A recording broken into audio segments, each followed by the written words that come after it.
reforma tributária tocou aí num ponto fundamental.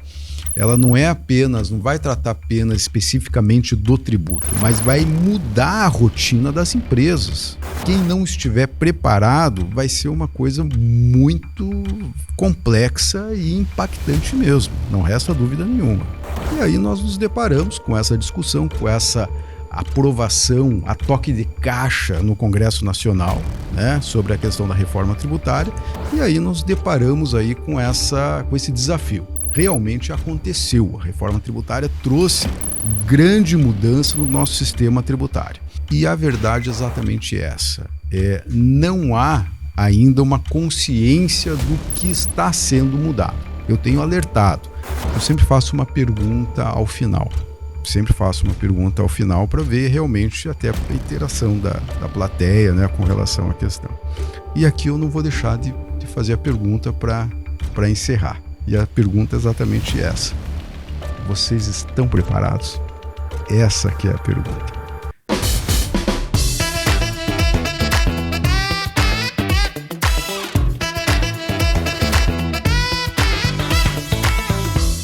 Gravando, chegamos, esse é o 8º episódio do nosso RRCast. Já estamos no 8º episódio, gente. Esse podcast é para você, contador, advogado, empresário. A nossa missão aqui é sempre equilibrar o jogo entre nós, contadores, advogados, empresários, e o fisco.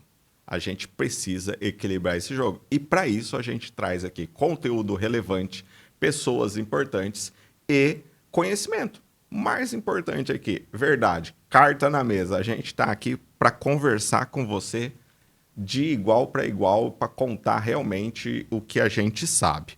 Hoje a gente vai falar sobre um assunto que a gente já comentou aqui várias vezes, já tem episódio aqui no RRCast sobre a reforma tributária. Só que hoje a gente, pelo nosso convidado, pelo nível do nosso convidado, a gente vai falar de uma forma bem diferente, mais perto, assim, mais íntimo de vocês. Todo episódio eu tenho uma frase, e essa frase é baseada no nosso convidado. E a frase desse episódio é o seguinte: o cidadão que paga impostos, as empresas que são os contribuintes, precisam de algo fundamental, que é a linguagem objetiva por parte nossa, de profissionais da parte tributária, contador e advogado, como por parte do governo, que se trata da legislação tributária, uma linguagem mais objetiva na legislação tributária. Até porque o bolso do cidadão é o cofre do Estado. Essa é a frase desse episódio. O nosso convidado tem aqui umas peculiaridades que eu descobri sobre ele. Ele é praticante da modalidade de exercício físico que se chama calistenia. Nem eu sabia o que era, gente. Calistenia é um exercício físico que você usa o próprio peso do corpo para fazer o exercício, para criar a massa muscular. Esse profissional defende o uso da linguagem simples e direta nos assuntos tributários, que é muito importante, porque tributário é complexo e a gente acaba não entendendo. Precisa de uma linguagem simples e direta. É advogado tributarista há 31 anos defendendo o cidadão e o empresário. O nosso convidado é do dia a dia. Ele vai no tribunal, ele vai no fórum, ele vai despachar com os magistrados, os desembargadores. Ele é consultor jurídico na Federação das Indústrias do Estado de Mato Grosso. Ele é professor de Direito Tributário, ex-membro do Conselho de Contribuintes do Estado de Mato Grosso e do CARF, que é o Tribunal Federal da Receita Federal. É articulista do jornal A Gazeta, de Cuiabá, Mato Grosso, e demais veículos de comunicação do Estado de Mato Grosso. Estamos com vocês aqui, gente, o Vitor Humberto Maisman. Prazer ter você aqui no nosso podcast, Dr. Vitor. O prazer é todo meu. E com essa apresentação, então, vai ficar uma delícia essa... Você sabia que todo mundo gosta da minha apresentação? Mas, olha, eu tento ser o mais fiel possível, porque, olha, o currículo, a gente sabe que é bem maior que esse, né, doutor? Mas é uma forma de carinho nossa aqui do RRCast, apresentar o convidado. Porque para nós é uma honra enorme uma pessoa que se dispõe a vir falar e botar a carta na mesa. Porque todo mundo que vem aqui coloca a carta na mesa. Mas, maravilha, perfeito. Vai ser excelente aqui a nossa conversa. E agradeço aí o convite, aí, a referência da sua pessoa. Tenho certeza que vão gostar, sim, do tema que nós vamos tratar aqui, com certeza. Falando em tema, olha o tema do nosso podcast hoje. A verdade que ainda não te contaram sobre a reforma tributária. Vem coisa boa aqui, Vitor. Vem coisa boa aqui. Ô, Vitor, eu estou no trabalho hoje de empresarial mesmo, eu atendo empresas, eu faço consultoria, a gente faz planejamento. E esse último semestre de 2025, a gente atendeu muita gente que não acredita na reforma tributária. Você tem tido essa impressão que as pessoas ainda não acreditam que existe, que está acontecendo e que vai acontecer e que está ali pronto para funcionar? Então, isso é uma constatação enorme. Eu tenho, de forma reiterada, desde o momento que se começou, que eu percebi que a reforma tributária ela estava acontecendo, até porque eu sempre disse o seguinte, desde o momento lá da maternidade, quando eu nasci, eu via, acho que minha mãe deixava a televisão ligada lá e via sobre reforma tributária e a coisa nunca andava, enfim. E aí nós nos deparamos com essa discussão, com essa aprovação a toque de caixa no Congresso Nacional, né, sobre a questão da reforma tributária, e aí nos deparamos aí com esse desafio. Realmente aconteceu, a reforma tributária trouxe grande mudança no nosso sistema tributário. E eu tenho, de forma reiterada, principalmente nos últimos meses, participado muito de palestras, debates, principalmente com o público empresarial. E a verdade é exatamente essa.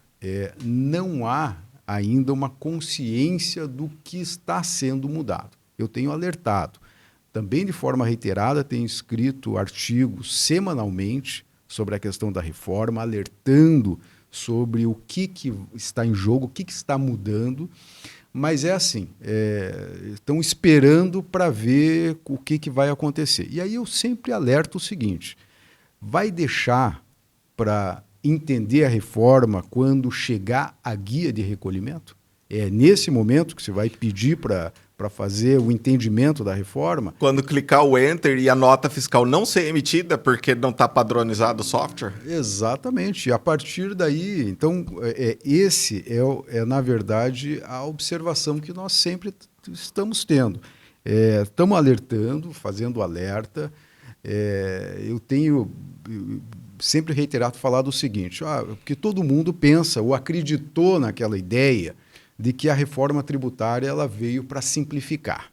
E eu tenho dito que, olha, a reforma tributária, só a Lei Complementar 214, ela tem mais palavras do que o próprio Novo Testamento. Então, como que se vai dizer que ela tem, digamos assim, veio para simplificar? Tem tantos desafios, eu tenho questões, inclusive, que tanto o senhor, quer dizer, todos que estudam de forma aprofundada a reforma, nós temos dúvidas ainda de como que vai funcionar. Então, você imagina, né, o profissional de contabilidade lá na ponta, o empresário. Então, é uma série de desafios que nós vamos ter que enfrentar. A dúvida existe, mas eu tenho uma clareza já de como isso está funcionando, que eu quero trazer aqui para esse podcast, Dr. Vitor, que a gente precisa tentar entender essa clareza. Por exemplo, a gente está falando muito e você acha qualquer conteúdo hoje na internet sobre reforma tributária, que trocou tributos indiretos por um tributo direto, que vai ter um caixa só. Ok, essa é a parte operacional. Por que ninguém está falando da era da fiscalização que está sendo implantada com a reforma tributária?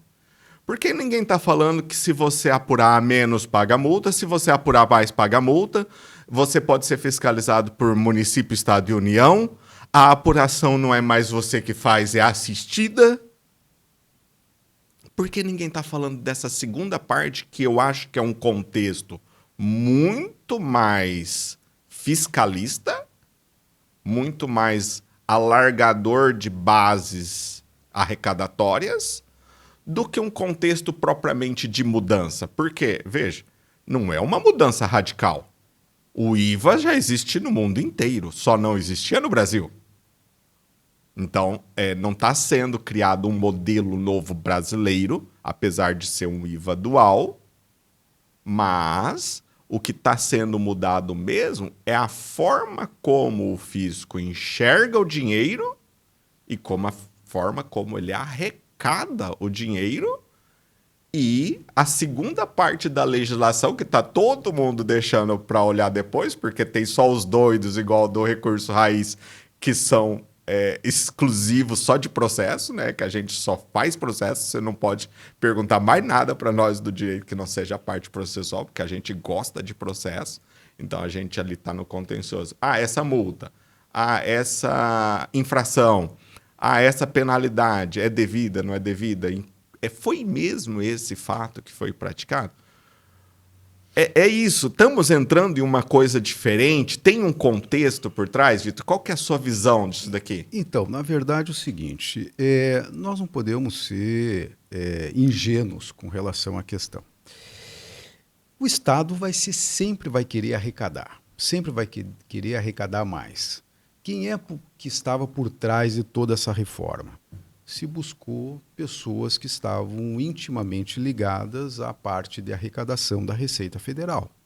Então, se criou um sistema para minimizar qualquer tipo de evasão fiscal, e não apenas a questão da evasão fiscal, que eles ficaram muito de olho com relação a isso, como a própria elisão. Só fazendo a diferença, né, de forma didática, a elisão seria o planejamento, algo lícito, e a evasão seria a fraude fiscal. Mas se juntou todo esse aspecto, criou, como foi mencionado, realmente o IVA não é uma novidade no mundo, não é, em hipótese nenhuma é uma novidade. Mas nós temos que fazer uma adaptação coerente. Veja, nosso sistema aqui, que é o sistema federativo, constitucional, que tem lá a União, os estados e os municípios com uma competência autônoma para poder instituir tributos, vão ter que agora, né, conviver com esse sistema que aglutinou esses tributos e, ao meu ver, minimizou a questão da competência tributária.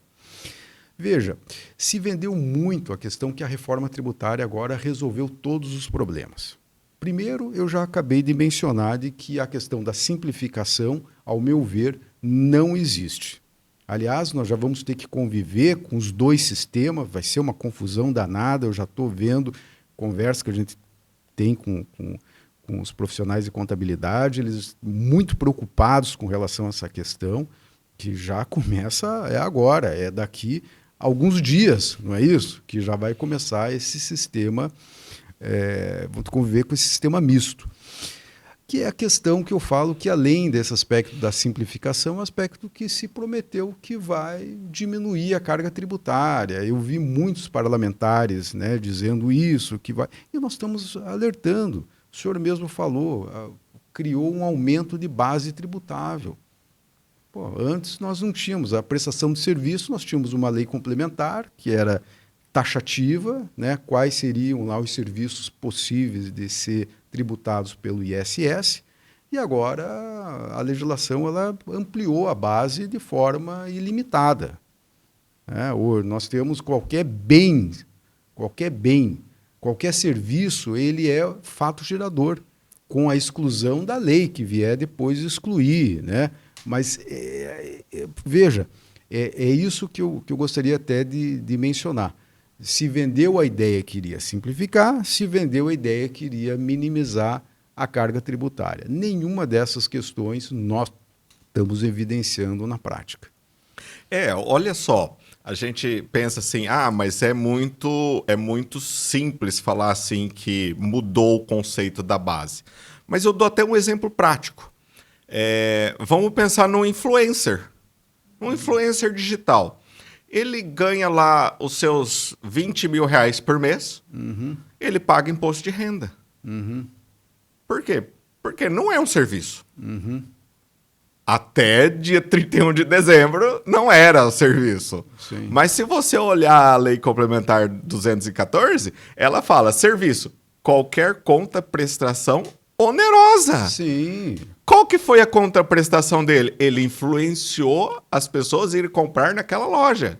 Sim. Então, ele não vai mais pagar só o imposto de renda, que já é alto, 27,5%. Ele ainda vai pagar o IVA. Sim, perfeitamente. Ele ainda vai pagar o IVA. As pessoas alugavam seus imóveis e tributavam ou na pessoa jurídica ou na pessoa física. Na pessoa física, a mesma coisa, 27,5%. Recebeu esse mês que vem paga o imposto. Acabou ali o tributo. Agora não. Aluguel vai pagar determinados tipos. A pessoa que vive de aluguel lá tem vários imóveis alugados. Tem uma regra também lá na própria lei complementar. Tem uma regra. Então ela vai começar a pagar, além do imposto de renda, o IVA, o CBS e o IBS. Então as pessoas não conseguiram visualizar isso ainda. Que muitas das coisas que não eram tributadas, e aí entra muito no que o doutor falou, que foram escolhidas pessoas para montarem estratégias da reforma tributária com foco, que eu acho que esse é um ponto aqui do nosso podcast, de trazer a verdade. O foco realmente da reforma tributária foi em combater a elisão, que eram coisas que a gente tinha na legislação que a gente se valia para não pagar o tributo, de forma honesta, legal, não estou falando de nada ilegal, e a própria evasão, que eu sou a favor, eu sou contra a sonegação fiscal. Eu acho que todo mundo tem que pagar. Só que aqui, olha só, entra um ponto assim bem de contexto, doutor Vitor, que eu acho legal. Acabou de ser aprovada a legislação do devedor contumaz, e vai pegar. Está uma pressão para essa legislação no final de 2025 agora, uma pressão. O que é o devedor contumaz?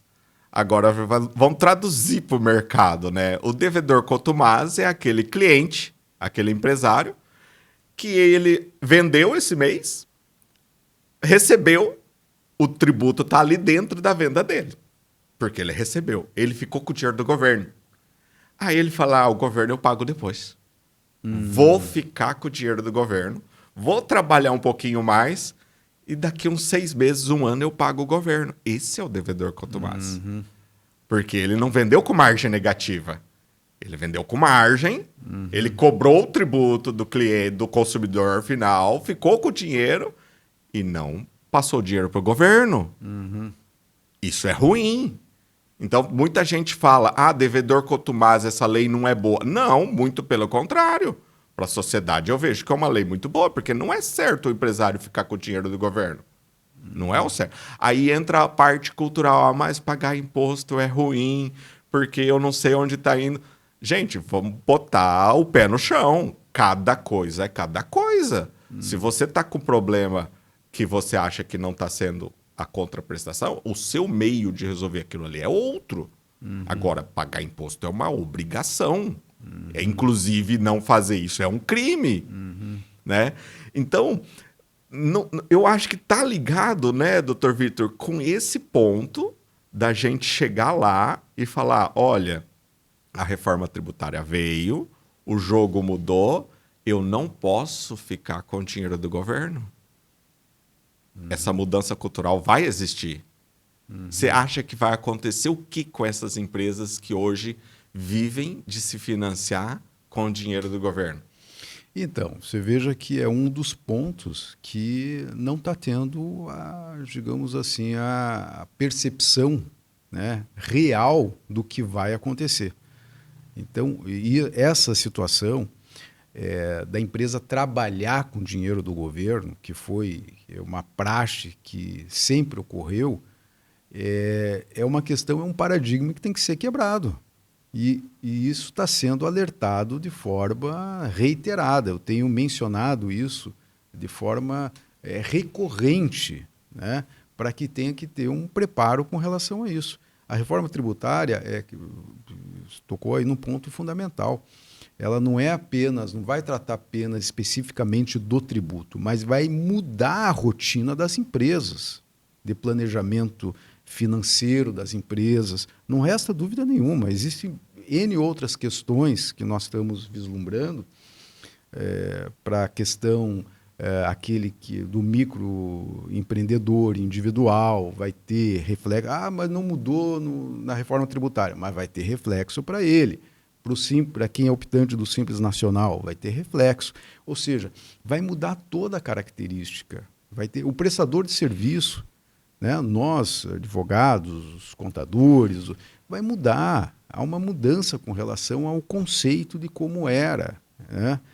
Então, isso aqui é fundamental. Vai ter que entender que por isso que eu digo, agora esse ano de 2026, que vai ser o ano de transição e onde vai ter os dois sistemas, né, trabalhando, vai ser um momento que vai ser, digamos assim, para quem não estiver preparado, vai ser uma coisa muito complexa e impactante mesmo, não resta dúvida nenhuma.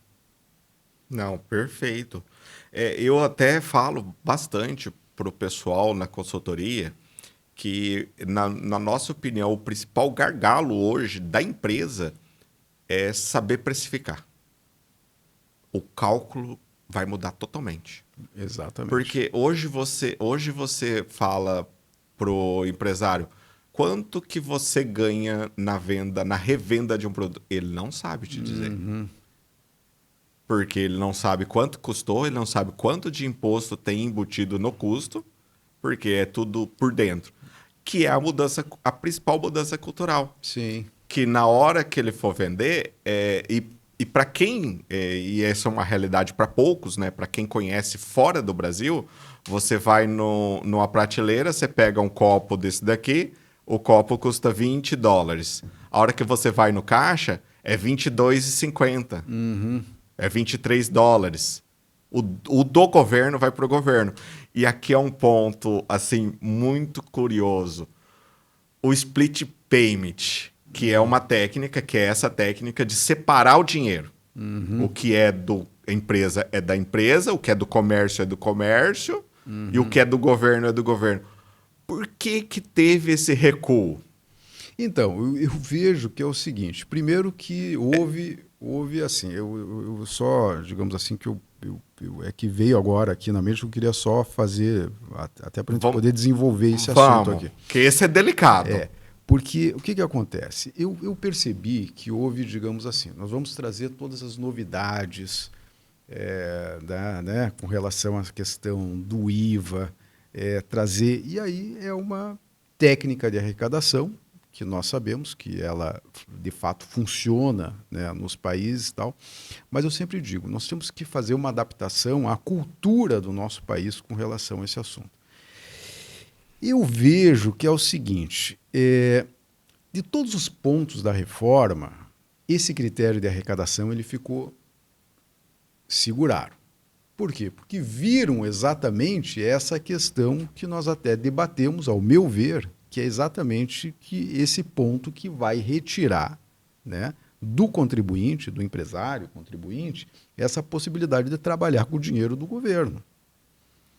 Porque a questão de adaptação de sistema, eu não vejo, digamos, problema com relação a isso. Eu acho que o governo tem capacidade técnica de implementar sistemas nesse sentido, né? Quem implementa muito bem o Pix, como é que não vai implementar um sistema desse que está tudo interligado, né? Sim. Então, eu não vejo problema técnico com relação a isso. Eu só estou vendo que houve um recuo, porque foi percebido de que foi aprovado, os deputados, senadores aprovaram no Congresso Nacional isso daí, mas não perceberam de início, até porque eu faço um desafio aqui, um desafio público, e eu acho que você vai concordar comigo nesse desafio, vai assinar junto.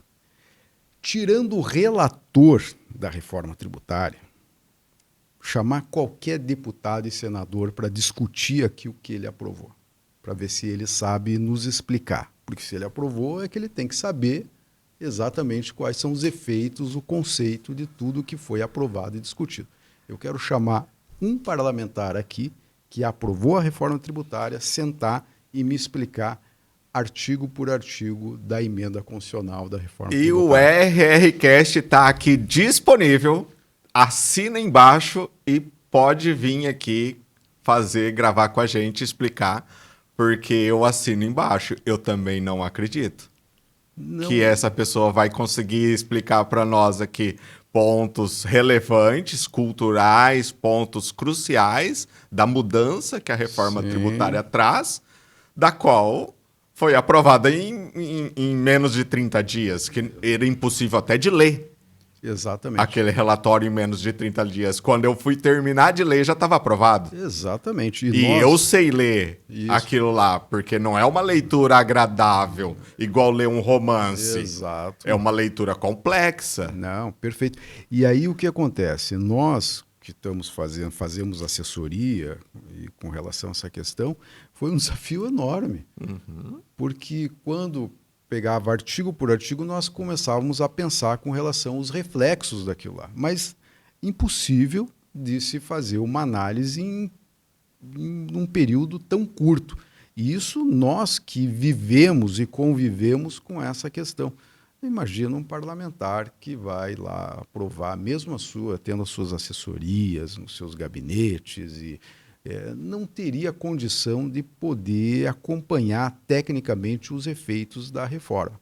Por isso que eu acho, ao meu ver, que esse critério de arrecadação que foi previsto aí na reforma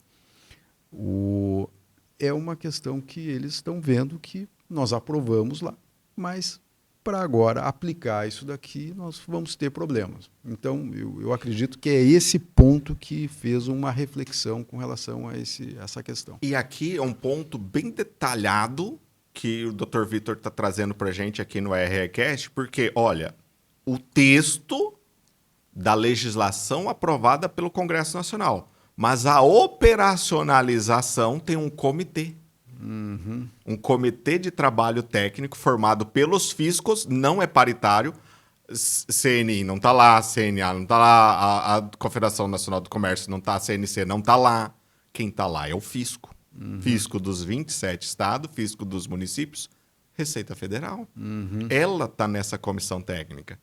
E eu queria explicar para os nossos espectadores aqui o split payment. A gente que trabalha já há bastante tempo, a gente lembra que no banco, vamos pensar na operação financeira, porque split payment envolve dinheiro. Tudo que envolve dinheiro envolve uma instituição financeira. Principalmente agora que o dinheiro é praticamente todo eletrônico, né? Você não anda com moeda espécie, é dinheiro eletrônico. Mas se você fazia antigamente chamava DOC e TED, hoje é Pix. DOC e TED vai morrer, né? Se já não morreu. Nem sei mais qual foi a última vez que eu fiz um DOC e um TED. Mas você fazia lá um DOC e um TED de R$1.000. Debitava da sua conta 1.010, 10 ia para o caixa do banco e 1.000 para o cliente que você mandou, ou para o fornecedor que você mandou. Então, isso, para você, empresário, que não entendeu o que é split payment, é isso, só que a figura muda. Em vez de os R$10 para o banco, vai para o governo. Isso é split payment, bem traduzido de uma forma bem simplória, mas que é a verdade. A opinião do RRCast é que eu posso falar, porque eu estou de host aqui e eu falo mesmo, doutor. O recuo do governo, na nossa opinião, é porque no final do mês você foi na pizzaria, pagou. Você foi no restaurante, pagou. Você foi no Lava Jato, pagou. Você foi no mercado, pagou. E que mais? Foi no médico, pagou. Aí você vai lá e puxa o seu extrato bancário. 5.000 foi para os prestadores de serviços, mercado, as coisas. R$2.600 ou R$1.500 foi para o governo. Imagina o impacto cultural de você saber para onde está indo o seu dinheiro. Porque hoje ninguém sabe. Hoje e eu falo, Eu graduei Direito em 2018. Eu graduei Direito em 2018. O tema do trabalho meu de conclusão de curso foi justamente esse. Quem paga imposto? E a entrevista foi. E a maioria das pessoas que ganham até R$ 5.000 acreditam que elas não pagam imposto. Ainda mais agora, que veio a lei que 5 mil não tem um imposto de renda retido. Agora que a pessoa acha que ele não paga imposto mesmo. Ela se esquece, né, doutor, que a água que ela está tomando ali pode ter um tributo. O cafezinho, o pastel, o pão, que tem estados que estavam querendo voltar a cobrar imposto do pão. Né? Então, na opinião do RRCast, esse recuo tem um viés político, é um viés cultural, porque, querendo ou não, a gente vai entrar num ciclo, né? Um novo ciclo governamental, que vai a próxima gestão, encerra esse ano, o ano que vem. O ano que vem tem eleição para o próximo ciclo, que é 27, 28, 29 e 30, que é justamente o período da transição. Que é justamente o período da transição. Então, até 32 é transição da reforma tributária.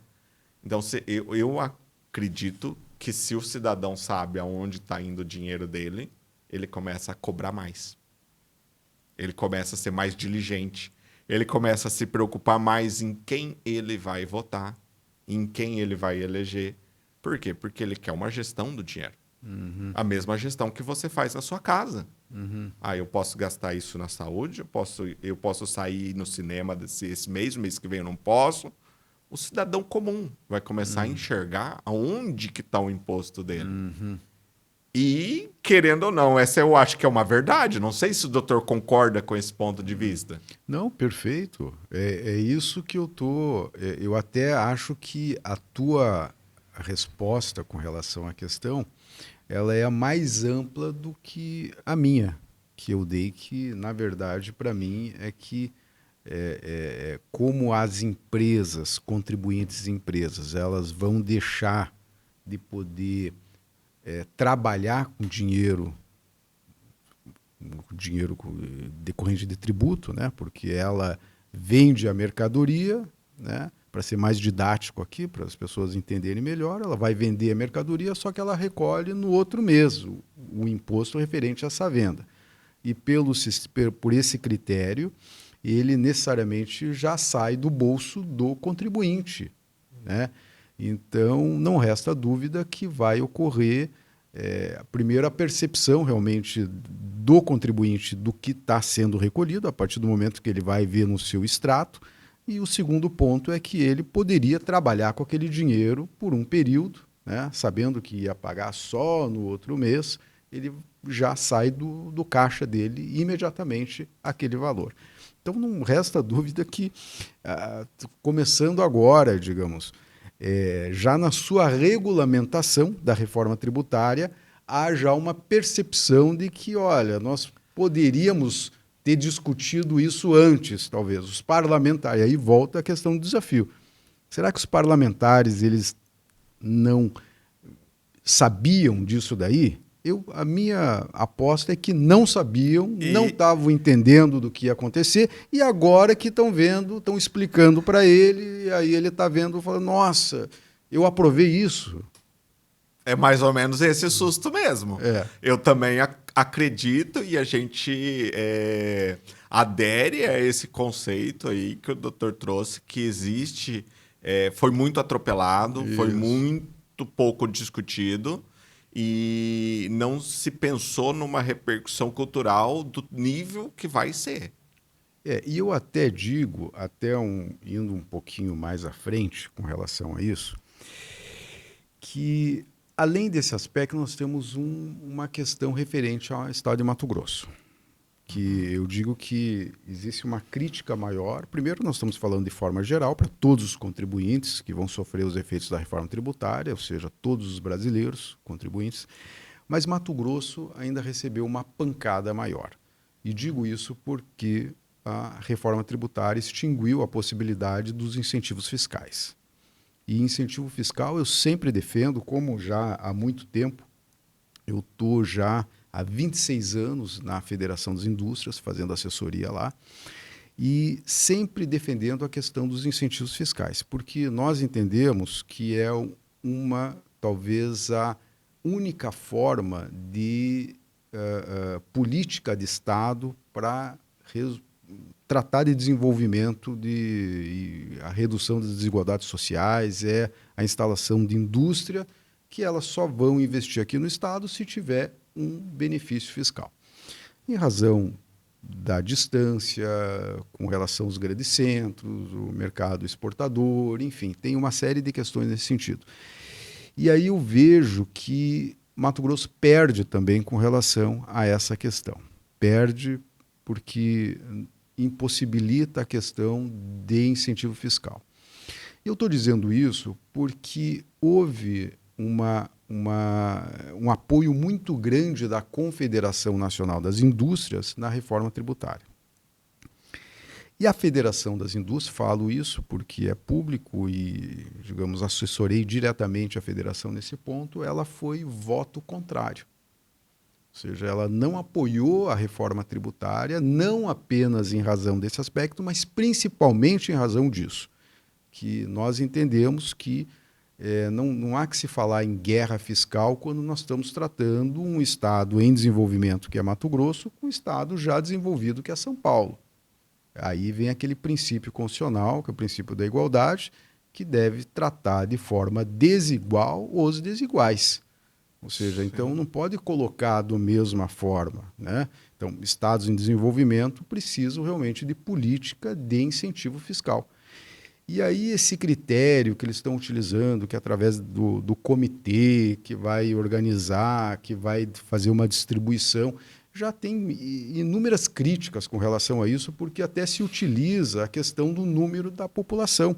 Ou seja, vai se dar mais incentivo ao estado de São Paulo, porque tem um número maior de habitantes, do que o estado de Mato Grosso. Ou seja, já o critério já está totalmente equivocado, né? A gente não tem nenhum por cento do eleitorado brasileiro. Exatamente. Então, ou seja, a reforma tributária para o Estado, para o desenvolvimento, aí eu estou fazendo, digamos, uma crítica além, né, dizendo que, além do aspecto do geral, que nós temos críticas à reforma, ainda Mato Grosso ainda sofre com isso daí. Sim. Aí pode vir alguém, já que você deu também a liberdade crítica com relação até ao podcast que traz aí esses desafios para todos as pessoas pensarem, que é o seguinte: pode alguém chegar e dizer, mas eu não sou industrial, então que se dane, porque eu sou... Não, mas você vive aqui. Se tiver mais indústria, vai ter mais impostos para o Estado vai ter como reverter isso para a sociedade. Então não pode chegar e dizer que, porque eu não sou indústria, então eu não vou sofrer com a reforma tributária. Eu sou agro, exemplo, né? Vamos usar o Mato Grosso mesmo, como vários estados vizinhos aqui, vamos falar Rondônia, Pará. Eu sou agro e eu trabalho ali com... Não preciso de indústria, porque eu não vivo de indústria. Mas a tributação é no consumo. Agora, se eu não tenho indústria, eu não tenho gente. Porque a indústria demanda população. Sim. Aí se vem mais indústria, vem mais população. E a gente tem exemplos no estado de Mato Grosso. Olha o tanto que desenvolveu a quantidade de habitantes em 2 cidades da BR-163, que é Lucas do Rio Verde. 3 cidades, Lucas do Rio Verde, Nova Mutum e Sinop. Por quê? Porque abriu grandes indústrias do etanol, de biocombustível ali. E está abrindo mais indústria. Aquilo ali triplicou a quantidade de pessoas daquelas cidades. E o que isso acontece? Dentre as cidades todas do Mato Grosso, a que mais vai ter tributo arrecadado na reforma tributária com consumo é essas cidades, consequentemente. Então, essa é uma segunda mudança cultural que não atinge só a população, atinge o gestor público. O gestor público vai ter que criar uma alternativa, já que o incentivo fiscal foi extirpado, foi excluído da possibilidade, mas vai ter que criar uma alternativa para trazer população, porque ele depende agora de consumo. E eu vou confessar, doutor, eu gosto de morar no Mato Grosso. Né? Não é ruim morar no Mato Grosso. Eu gosto de morar no Mato Grosso. É gostoso morar em outros estados? Concordo. O Brasil inteiro é muito bom de você viver. A gente é um país abençoado. Mas a gente tem que ter essa clareza que eu acho que foi muito importante essa colocação do doutor no nosso podcast. E não precisamos pensar em crítica, não. A gente tem um conceito aqui que a verdade dói, mas liberta. Sim, perfeito. Ela liberta, porque a partir do momento que você sabe a verdade, você está jogando o jogo. Sim. O duro é você ser enganado, igual está acontecendo com os nossos parlamentares que estão descobrindo o que eles aprovaram. Sim, descobrindo agora, exatamente. Eu fico imaginando, eles devem pensar, mas eu aprovei isso? Foi exatamente, é isso mesmo. Verdades vão vir para a mesa, doutor. Olha, a gente tem uma missão aqui no RRCast. A gente precisa ajudar os nossos colegas contadores e advogados. A gente queria, assim, aproveitar a experiência que o doutor tem no tributário, no estudo, escreve artigos semanalmente. Isso demanda muito conhecimento e estudo, né? Porque para a gente escrever algo e publicar, a gente precisa estudar. E o que a gente pode indicar para os colegas contadores ou para os colegas advogados que estão no dia a dia ali, que vão atender essas empresas, que está todo mundo no mesmo barco, Inclusive, a gente gravou um episódio passado, acho que foi o terceiro episódio, que o episódio era bem assim, o título: Ninguém está preparado para a reforma tributária. Perfeito. Ninguém está preparado. Perfeito.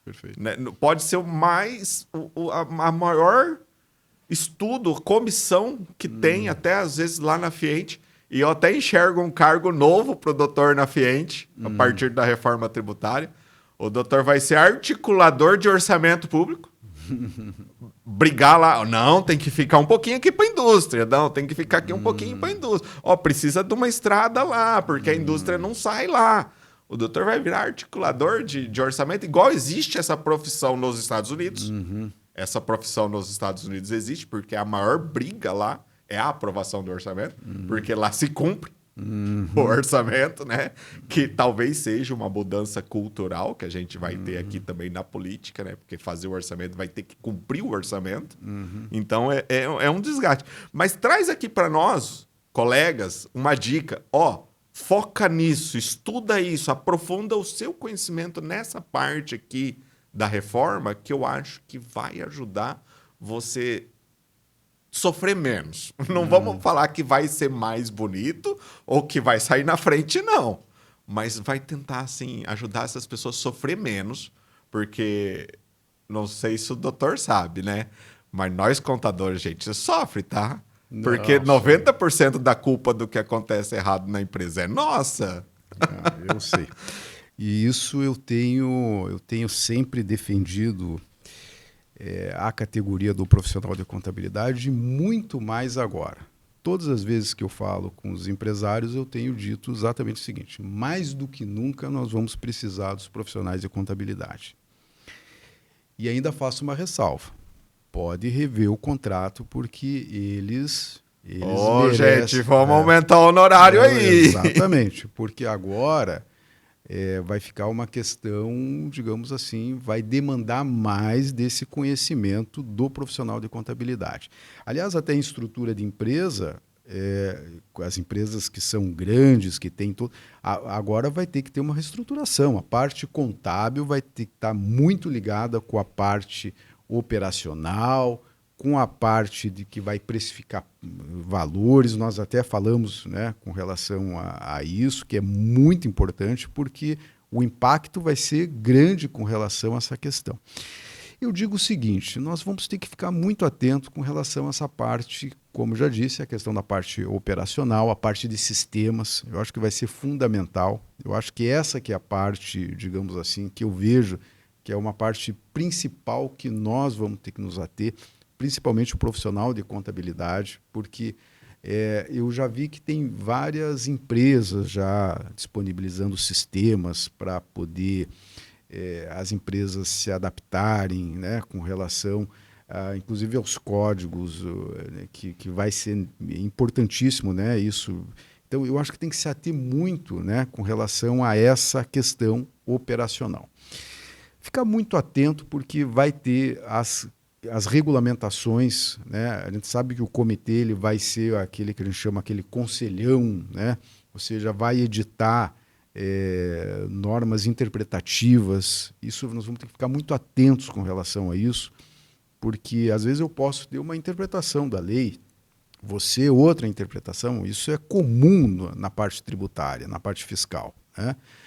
E aí a gente sabe que a gente pode recorrer àquela questão, aquele processo de consulta, né? Só que o processo de consulta é muito demorado, a resposta, enfim.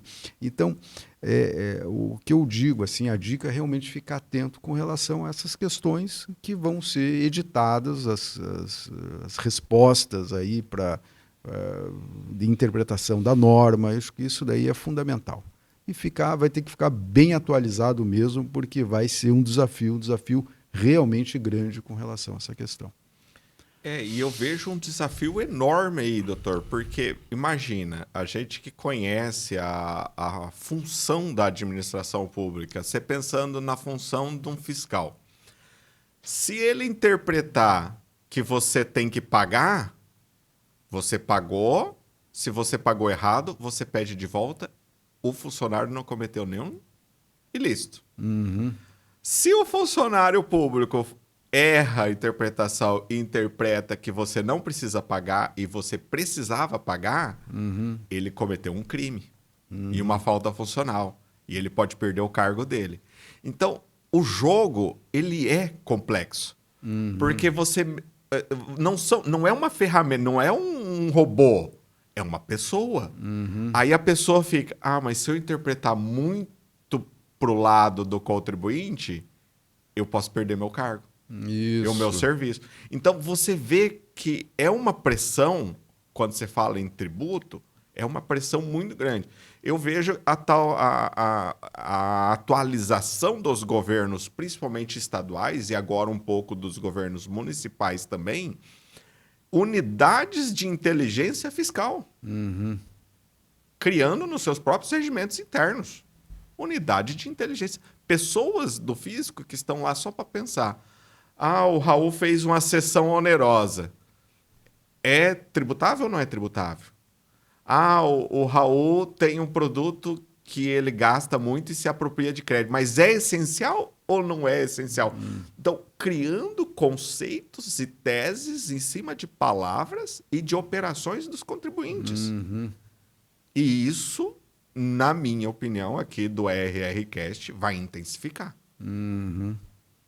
Né? Não sei como que o doutor visualiza isso, mas 26 até 29, em 27 já acaba o PIS e COFINS, 26 a 29, em 29 começa a acabar o ICMS e o ISS. Como que a gente vai ficar os 5 anos para trás que o fisco pode revisar? Então, ele não vai querer revisar isso aí? Então, é isso que eu digo, que é o seguinte: a complexidade é grande com relação a essa questão. Eu acho que nós vamos ter que estar muito realmente atentos com relação a essas normas interpretativas, né? Porque indo ao encontro do que mencionou, a dúvida, né? Como se tirar a dúvida com relação a isso. Conversando agora, me veio à mente aqui que quem é mais antigo, né? Se buscava, eu sempre falo, com todo respeito à pessoa, porque era a pessoa que, na época, quando não se tinha a questão do computador, do tal, Google. O profissional de contabilidade, o advogado, eu mesmo já me recorri algumas vezes, tinha alguma dúvida com relação à legislação federal, ia na Receita Federal e falava no plantão fiscal, pegava a senha com o senhor Expedito da Receita Federal. Famoso senhor Expedito. Então, o senhor Expedito, você chegava e perguntava, essa operação aqui, ela é passível de tributação e tal? E ele ia lá, pegava aqueles livros da IOB, aquele negócio todo lá, e tá aqui, é devido, não é devido, Mas, enfim, tudo verbalmente. E ali você tinha que confiar ou não ali porque não que tenha má fé, nada disso. Sim. Ele estava lá fazendo o papel dele, respondendo, mas o que ele falava, se eventualmente depois lá a fiscalização entendesse que estava equivocado, né? Se ele falar, não precisa pagar, não tem incidência aqui do tributo. E aí você confiava nele, na resposta dele, e depois vinha a fiscalização, você não poderia chegar lá e dizer, seu Expedito, o senhor me falou que não incidiu o imposto nessa questão. Então, é tão complexo isso que nós vamos ter que realmente... Vai ter eu tô mais ou menos vendo que vai ter um período que nós vamos ter que se agarrar em alguém, porque vai ter essa complexidade para poder ter uma definição. É muito difícil, Raul, de ter, digamos assim, tantas dúvidas, ter uma resposta concreta e vinculante, né? Ou seja, que eu possa chegar e dizer, não, a Receita respondeu isso, né? É assim que eu vou, porque eu já estou assegurado com essa resposta. Vai ser muito difícil isso. Esse é um outro grande desafio que eu estou vendo lá na frente. E principalmente porque se a gente pensar na norma contábil, a norma contábil, o contador é a pessoa expert, formada, estudada, capacitada para escriturar. E a hora que você fala escriturar, parece uma coisa tão simples, mas não é. Escriturar é eu dizer se aquela despesa está vinculada à produção ou não. É dizer se aquilo ali está agregado ao valor, tem um valor agregado ao produto ou não. É dizer se aquilo ali é uma despesa acessória administrativa ou não. Olha o quão complexo que é a palavra escriturar. E você fala escriturar, hoje... Muita gente acha que é uma coisa muito simples. Por quê? Porque a gente vive a era da obrigação acessória. O contador não tem tempo de ser contador. Ele tem prazo dia 5, ele tem prazo dia 10, ele tem prazo dia 15, ele tem prazo dia 20. Ele tem prazo dia 25. Acabou o mês. Que dia que ele vai ser contador? Hoje é muito difícil. Então, aí tem até um insight que eu peguei agora da fala do Dr. Vitor, que é o contador vai ser uma dessas chaves interpretativas. Porque se o contador fala que aquilo ali é agregado ao produto, e ele escriturou e ele contabilizou, aí mudou a prova. Quem tem que provar que aquilo ali não é, aí já mudou, é o fisco. Que aquilo ali não está agregado ao produto. Porque, veja, uma pessoa técnica, com capacidade, colocou ali e aquilo ali está agregado ao produto. Mudou o jogo.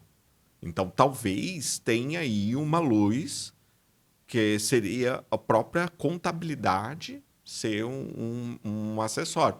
A gente não... Porque eu tenho medo, doutor, a gente ficar tão refém da norma interpretativa. Eu tenho medo. Porque aí a gente não está mudando. A gente só mudou uma parte. A outra parte, a parte que importa, a gente não estaria mudando. Né? Perfeito. Então, os contadores devem concentrar a energia em aprender a parte operacional, código, parametrização, precificação. Isso num primeiro momento é isso daí, porque a mudança ela vai depender muito, né, dessa questão. Então eu acho que nesse primeiro momento é isso daí, e realmente, como foi mencionado, vai ter uma participação muito mais ativa do departamento contábil na empresa, né? Então, isso daqui é uma coisa, ela não é fundamental, vai acontecer. É por isso que eu digo, eu defendo cada vez mais, volto a dizer, nas exposições que eu faço com os empresários, eu tenho dito exatamente isso. O papel do profissional de contabilidade vai ser muito importante agora. Ou seja, eu tenho valorizado muito o profissional de contabilidade, muito mesmo, porque é a pessoa que vai estar lá, ele vai estar na ponta, né? E como foi mencionado, né, é muito fácil chegar e dizer que a culpa é do contador, não é isso? Quer dizer, a culpa é do contador, né? Então, a culpa não é que seja do contador. Claro, existe falha, como qualquer profissional pode ocorrer, mas é que é o desafio, E essa corresponsabilidade, ela tem que ser dividida assim para o empresário. Eu tenho alertado isso.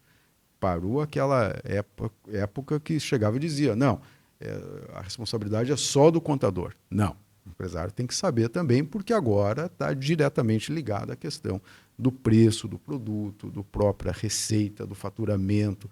Vai ter que estar muito próximo agora do departamento contábil. E olha só como que o contador ele consegue trazer isso, doutor. Eu tive até um insight aqui, tá? Pensei nisso agora. Mais cedo eu dei o exemplo do influencer, né? Uhum. Aí imagina, o influencer ele faz lá a parte de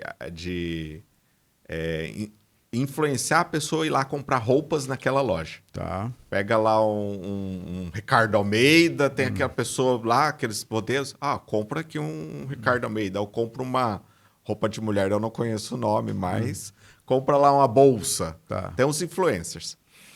Agora, imagina se esse... Porque aí é um serviço contra prestação onerosa, vai pagar CBS.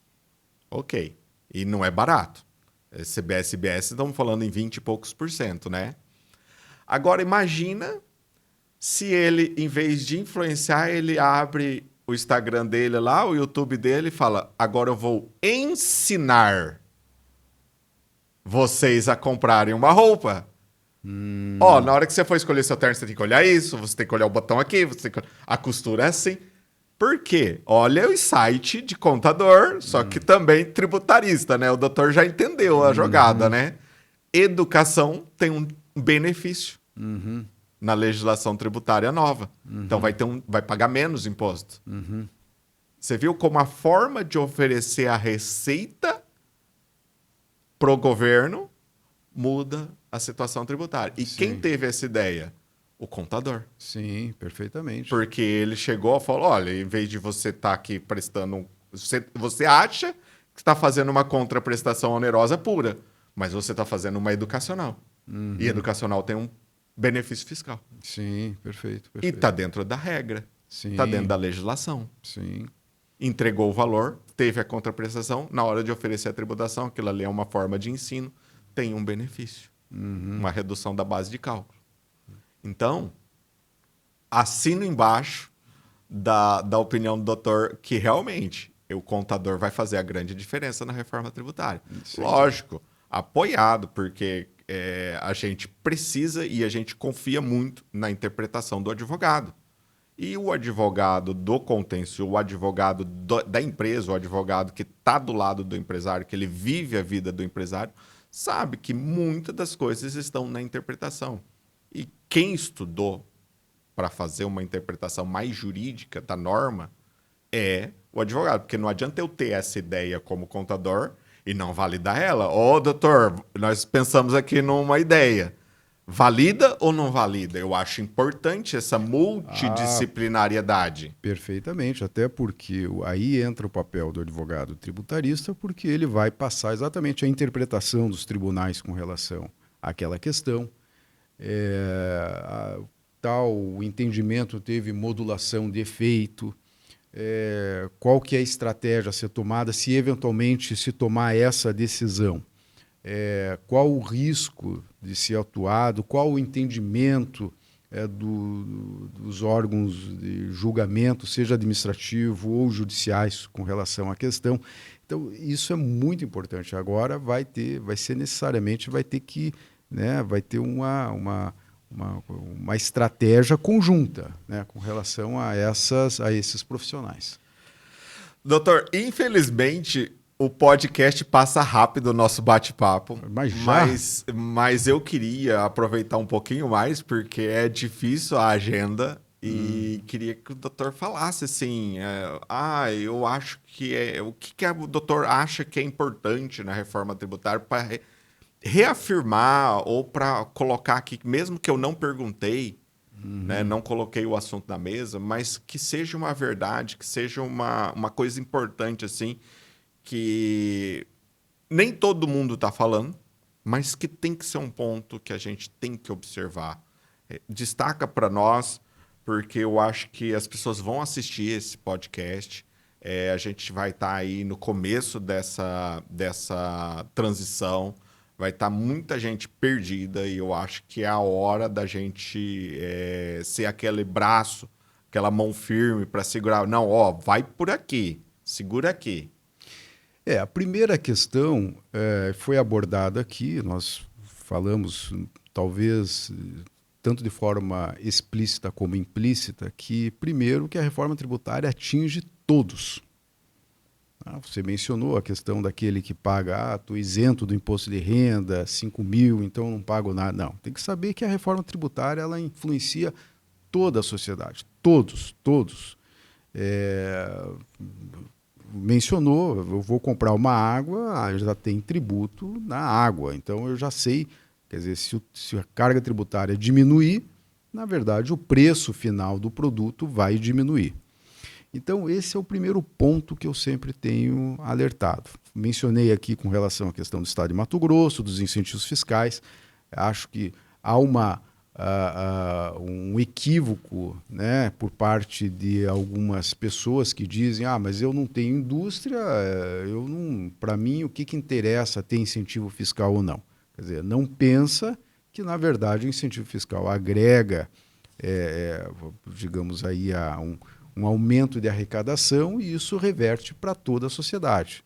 Então, o que eu passo é exatamente isso, que as pessoas elas têm uma ideia de que a reforma tributária ela vai atingir os ricos e não, ou seja, eu estou fazendo essa divisão, que é a divisão que está sendo colocada, independente da ideologia política tal, mas é uma divisão. Parece que é assim, divide o rico do pobre, como se fosse, né, enfim, aqui eu faço bem para os pobres e prejudico os ricos. Na verdade, todo mundo está sendo influenciado. Se o rico é tributado, ele não vai querer gerar emprego, quem sofre é o pobre, então todos acabam sofrendo nessa questão.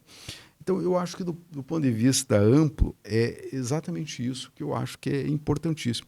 Mencionei aqui, que eu também acho que é fundamental, as pessoas que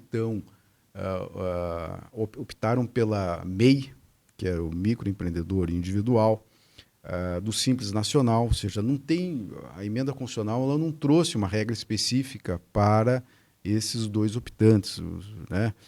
Mas eles têm um reflexo direto, né? Principalmente eu falo com relação ao MEI. Nós mencionamos aqui no estado de Mato Grosso as cidades aí, Nova Mutum, Lucas, enfim, Sinop. Lá da Sinop, da BR-163, que houve um desenvolvimento enorme por causa das indústrias. Isso agrega valor, porque quem vai fornecer os insumos? Às vezes o MEI lá, que ele fornece algum insumo lá para algumas indústrias, tal, ele vai gerar crédito se for de MEI. A gente sabe que pela regra atual que está sendo desenhada não vai gerar crédito, ou seja, eu vou precisar, para eu poder utilizar um crédito, eu tenho que comprar de alguém que possa eu poder usufruir do crédito daquilo que eu paguei. Então, tudo, esse que é a questão, ou seja, todos têm que se adaptar a essa questão da reforma. Não adianta a pessoa só porque eu sou MEI, eu sou Simples Nacional, então não me importo com relação a isso, não tenho que esquentar a cabeça com relação a isso. Não, vai ter que sim se adaptar porque, como disse, a reforma tributária ela atinge toda a sociedade. E eu dei um exemplo, o outro dia, numa palestra, justamente sobre o Simples. Imagina uma autopeças do Simples. Imagina do outro lado da rua uma oficina no regime do lucro presumido, porque é uma oficina grande. Ele não comporta trabalhar no Simples Nacional. Uhum. Ele trabalha no lucro presumido. Só aqui a gente já separou as duas empresas na reforma tributária. Uma é do regime da reforma tributária, paga o CBS e o IBS e se credita de tudo, porque a regra da nova Tributação é tudo dá crédito e depois cobra lá do consumidor final. Eu brinquei bem assim, o comprador vai atravessar a rua, ele não vai perguntar se você tem a peça.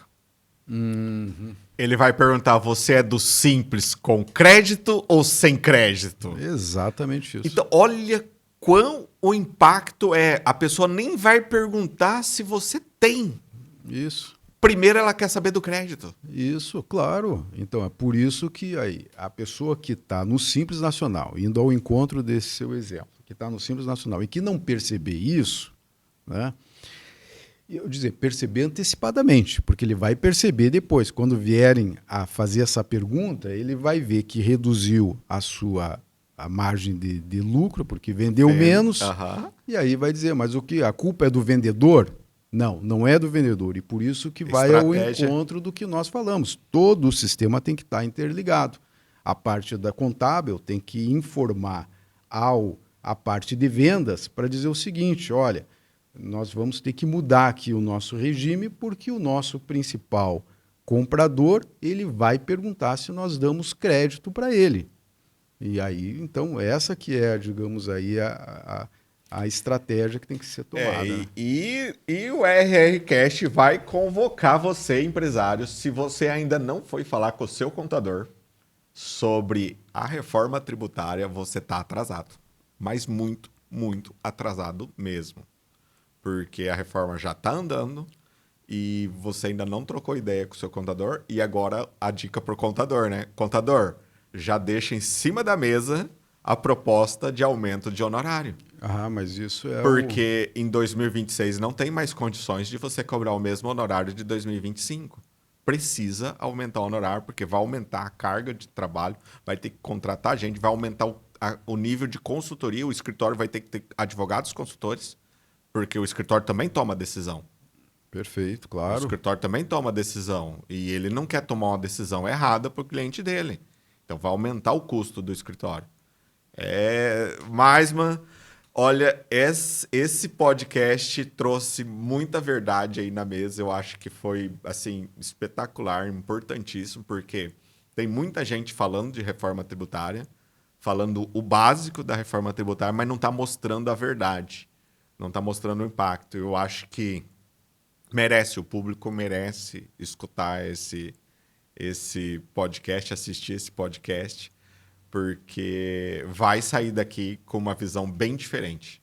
Olha, e se for isso, eu acredito que seja, vou ficar bem contente, porque aí houve realmente uma percepção do que nós falamos aqui e a nossa ideia, e digamos aí, o que busca, né, esse podcast é exatamente poder provocar, né? Provocar, alertar e que as pessoas realmente tenham a noção do que realmente nós estamos tratando, a realidade, ou seja, né, sem qualquer tipo de amarra, até porque, como nós conversamos, nós temos a independência de poder falar, né, exatamente qual a nossa percepção decorrente da nossa experiência, né, na questão fiscal. Eu acho que podcast ainda não é tributado. Ainda não, mas com certeza em algum momento virá. Ainda mais pelo sucesso do teu podcast aí, provavelmente vai abrir os olhos, né, de quem tributa. Amém. Assim, muita gente, é uma cultura, né? Mas eu gosto de pagar imposto. Sim, eu não gosto do que acontece com o imposto. Mas de pagar imposto eu gosto, porque eu estou ganhando dinheiro. Exatamente. Posso não gostar do que acontece com o meu imposto, mas eu acho que isso vai melhorar. Você sabe que às vezes... Em 2027, você está convidado aqui, daqui um ano, para gravar o episódio da ressaca da reforma tributária. Não, mas vou com certeza. O que eu ia até falar também, mencionando esse aspecto aí, é que às vezes chega pessoas no escritório, né, e chega e diga assim, olha, eu estou com estou com um auto de infração aqui para uma defesa aqui, mas eu sou muito pequenininho, eu recebo pouco, ou seja, aquele choro normal da pessoa, né?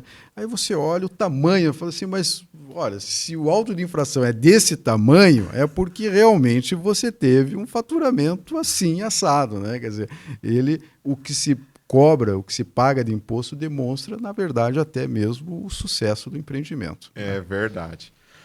Ô, Maisman, nós temos aqui um ritual do final, que é o aperto de mão. Olha Temos só. aqui, foi um prazer ter você aqui no nosso podcast. Pode fazer as suas considerações finais, que a gente, infelizmente, estamos aqui. Já está marcado, daqui a um ano você vem falar a ressaca da reforma tributária. Eu vou pôr na minha agenda para te chamar, para a gente debater um ano de reforma tributária. Não, perfeito. E o nosso projeto de podcast é para frente, a gente quer estar aí, a gente acredita que esse assunto tributário não é mais coisa de academia, ele tem que vir para o público. A nossa linguagem, o doutor já percebeu que é linguagem empresarial, a gente tem que falar a língua do empresário, a gente tem que falar a língua do contador, a língua do advogado e conseguir comunicar isso para todo mundo. E eu queria que o doutor deixasse aí para os nossos espectadores, pessoal que está assistindo, veiculado aqui em 2 plataformas e depois vou passar os links, o doutor vai compartilhar lá, vai com certeza, divulgar e certeza. vamos apresentar isso aí, porque eu acho que mais do que ideologia, a gente não tem concorrência na nossa profissão, a gente se ajuda e como todos os outros contadores, todos os outros advogados, quem quiser falar aqui, estamos com o microfone aberto. Então, os deputados, os senadores que quiserem vir explicar a reforma tributária para nós que foi aprovada, a gente também.